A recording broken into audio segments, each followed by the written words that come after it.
The police high command is praising increased resources for 2 drug busts in the past few days. More than 200 pounds of illegal ganja were seized and several persons arrested by the Marine Division of the Jamaica Constabulary Force. While addressing graduates at the Marine Division of the JCF, Deputy Commissioner of Police Clifford Blake listed the increased human resource among the improvements that have been yielding success for the division.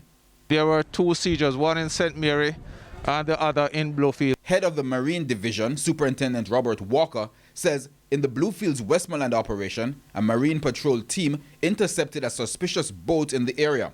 It's understood that the vessel, with over 200 pounds of illegal ganja, was heading to the Bahamas. 2 men held, a vessel seized with GPS signaling devices and satellite phone, and those men have been taken in and will be prosecuted.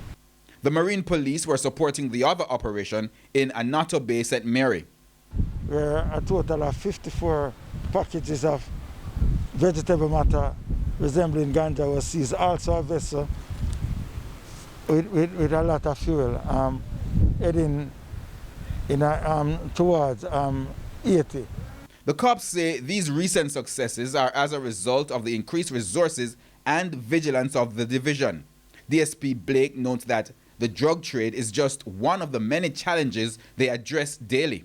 Well, we all know about the gun for drugs problem. We also have problem with our economic exclusive zone where persons are poaching fish, lobster, conch.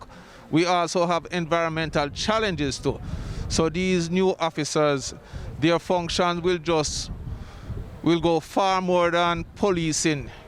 I think this will send a fair message that the Marine Police is out there, and you will be caught if you try to traffic narco and in return try to bring back any contraband.